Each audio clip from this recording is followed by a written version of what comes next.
नमस्कार। मैं विनीता कोठारी आप सभी का बीए तृतीय वर्ष के गृह विज्ञान की क्लास में स्वागत करती हूँ। आज हम वीविंग बुनाई के अंतर्गत प्रयुक्त होने वाले विभिन्न टर्म्स के बारे में अध्ययन करेंगे। तो सबसे पहले हम रैप एंड वेफ्ट के बारे में जानकारी प्राप्त करते हैं। एक्चुअली वीविंग एक जो प्रक्रिया है उसके अंतर्गत हम दो धागों को उपयोग करते हैं। एक लंबवत धागा जिसे हम ताने का धागा कहते हैं, जो अर्थात लेंथ वाइज यान जिसे हम ताने का धागा कहते हैं, और एक अनुप्रस्थ धागा या क्रॉस सेक्शनल या क्षैतिज धागा होता है, उसे हम वेफ्ट कहते हैं। लंबवत धागे को ताना कहा जाता है और बुनाई के लिए यूजुअली ताने के दोनों तरफ बीम की में समानांतर सटाकर तान दिया जाता है। ताने के धागे को लंबाई में जोड़ नहीं होता है। जितना लंबा वस्त्र बनता है उतनी ही लंबाई का हमें धागा रखना पड़ता है। फॉर एग्जाम्पल, हमें 6 मीटर की साड़ी तैयार करनी तो हमें 6 मीटर लंबा धागा उस बुनाई के लिए यूज़ करना होगा। तो अर्थात हमें जो लेंथ है उस लेंथ में किसी प्रकार का चेंजेस या हम तोड़ नहीं सकते हैं। बाने का धागा जो होता है वह एक शटल के ऊपर लपेटा जाता है और यह शटल ताने के धागों के बीच में से गुजरती है, और इस प्रकार जब शटल ताने के धागे से बीच में चौड़ाई में होकर गुजरती है तो इंटरवीविंग विधि के द्वारा जो फिलिंग प्रोसेस के माध्यम से, भराई के माध्यम से वस्त्र निर्माण तैयार किया जाता है। तो हम देखते हैं कि इस प्रक्रिया के अंतर्गत एक लंबवत धागा और एक क्रॉसवाइज धागा ताने और बाने के सूत 90 डिग्री की कोण पर स्थित कर बुनाई करते हैं। सूत का एक सेट आपका रैप कहलाता है और दूसरा वेफ्ट कहलाता है। क्षैतिज सूत को बुना हुआ जाता है और इसे बाना कहा जाता है या फिलिंग यान कहा जाता है। एक दूसरे में सूत के बुनने की क्रिया में कई परिवर्तन संभव है, जिससे कि ऊपर व नीचे की सतह में अंतर आ जाता है। बुनाई करते वक्त आपको कुछ बातों का ध्यान रखना चाहिए कि हमें किस प्रकार के धागों का चयन करना चाहिए, जिससे हम ताने और बाने के जो धागे हैं उनमें अंतर पता कर सकते हैं। तो कपड़े के निर्माण, लंबाई और चौड़ाई दोनों ओर के धागे, जिन्हें क्रम से ताना और बाना कहते हैं, को आपस में गूंथने की क्रिया से होता है। तो लंबाई के धागे को फ्रेम पर तान कर रखा जाता है, जबकि चौड़ाई के धागे को फिलिंग यान को क्रॉस वाइज डाला जाता है। तो तने हुए धागे बुनाई हेतु वो मुख्य आधार होते हैं, जैसे चौड़ाई के धागे अर्थात वेफ्ट यान को मजबूत होना चाहिए। अतः बुनाई हेतु ताने व बाने के धागों की जानकारी होना आवश्यक है कि कौन सा धागा हमारे लिए ताने के लिए सूटेबल होगा और कौन सा बाने के लिए। तो हमें इनकी पहचान करने हेतु कुछ बिंदु होते हैं जो हमें सही वस्त्र निर्माण में सहायक हो सकते हैं। तो सबसे पहले ताने का धागा रैप एंड्स अधिक मजबूत कड़ा और बाने का धागा वेफ्ट पिक कमज़ोर और मुलायम होता है। कपड़े को यदि एक तरफ साइड्स का धागा डबल या एटन युक्त ट्विस्टेड हो और दूसरा धागा एक खरे सूत यानी सिंगल का हो तो एटन युक्त धागा जो होता है वो होगा और दूसरा धागा बाने का धागा होगा। सामान्यतः ताने के धागे को मजबूत बनाने की दृष्टि से उस पर फिनिशेस करी जाती है, जैसे साइजिंग। अधिक सिकुड़न युक्त धागा ताने का रैप, जबकि कम सिकुड़न वाला धागा बाने के लिए यूज़ होता है। ताने का धागा बाने की अपेक्षा मोटा होता है, अतः हम इन बिंदुओं को ध्यान में रखते हुए वस्त्र निर्माण में उपयोगिता और डिज़ाइन के आधार पर ताने और बाने का चयन, धागे का चयन कर पहचान कर एक अच्छा और आकर्षक वस्त्र तैयार कर सकते हैं।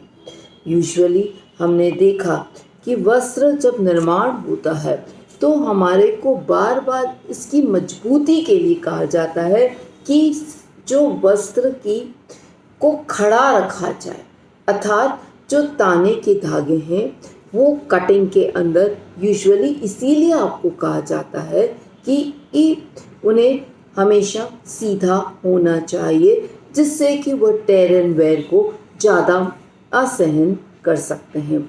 तो इस प्रकार हमने रैप और वेफ्ट को समझने की कोशिश करी। अब हम सेकेंड टर्म जो कि हमारी इसमें यूज़ होता है वह है वस्त्र की किनारी या सेल्वेज। तो सभी प्रकार के जब वस्त्र निर्माण करे जाते हैं तो उसके दोनों तरफ जो सीधा धागा होता है उस पर एक किनारी बनाई जाती है और दोनों सिरों पर एक्चुअली 1.5 सेंटीमीटर से लेकर 2 सेंटीमीटर तक की भी एक किनारी होती है और वस्त्र की चौड़ाई या इसे हम सेल्वेज कहते हैं। इसी किनारी को हम सेल्वेज कहते हैं। किनारी के से वस्त्र के दोनों सिरे मजबूती से बंधे होते हैं तथा धागे निकलने अथवा चिटकते नहीं हैं और वस्त्र किनारी नहीं हो तो वस्त्र उपभोक्ता के हाथ में पहुंचते पहुंचते ही इस कदर बेकार हो जाएंगे कि उनकी उपयोगिता खत्म हो जाएगी। किनारी का काम मुख्य रूप से एक्चुअली वस्त्र को स्थिरता प्रदान करना और मजबूती प्रदान करना है। किनारी को देखकर ही वस्त्र को हम खड़ा और आड़ा, रैप और वेफ्ट के रुख को आसानी से पहचान सकते हैं। किनारी बनाने के लिए ताने के धागों को तानते समय वार्प बीम पर दोनों ओर 2 सेंटीमीटर तक अपेक्षाकृत मोटा धागा या मजबूत धागे को लगाया जाता है। बाने के धागे में कोई अंतर नहीं रखा जाता है। ताने के धागे की मोटाई एवं मजबूती के कारण ही वस्त्र के दोनों सिरों पर एक्चुअली हमारी किनारी बन जाती है। फलतः वस्त्र में धागे छिटक कर बाहर नहीं निकलते हैं। रचना विधि के आधार पर किनारी निम्नांकित प्रकार से बनाई जाती है। पहली, प्लेन सेल्वेज। इस प्रकार की किनारी में ताने के धागे अपेक्षाकृत अधिक मोटे और मजबूत होते हैं, अतः वस्त्र की किनारी हमेशा मोटाई युक्त होगी और एक समान दिखाई देगी। सिलाई करते समय इन्हें मोड़ने की हमें आवश्यकता नहीं होती है, यह हमेशा स्ट्रेट रहती है।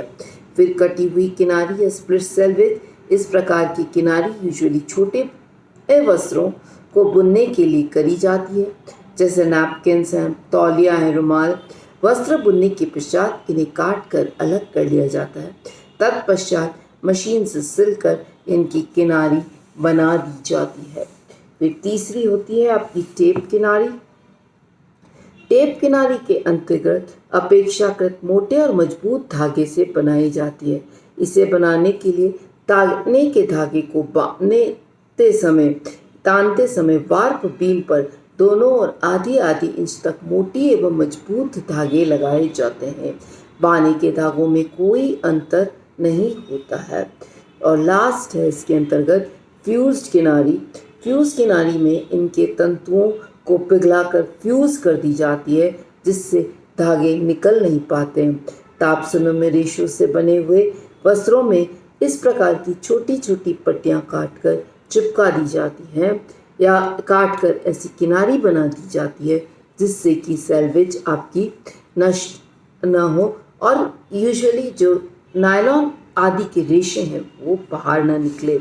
हम कह सकते हैं कि सेल्वेज एक्चुअली हमारे वस्त्र को मजबूती प्रदान करने के लिए आवश्यक होता है और यदि हमारी सेल्वेज नहीं होंगी तो हमारे एजेस एक्चुअली बाहर या रेशे बाहर निकल जाएंगे और वस्त्र कमज़ोर हो जाएगा। डॉक्टर लेबार्ट ने किनारी के संदर्भ में लिखा है, if we were to depend upon the warp yarns to keep fabric firm during all processes through, it must go before it reaches the consumer. Edge would be ragged and beveled without some reinforcement by mechanical finish of self-edging. These edges called selvages.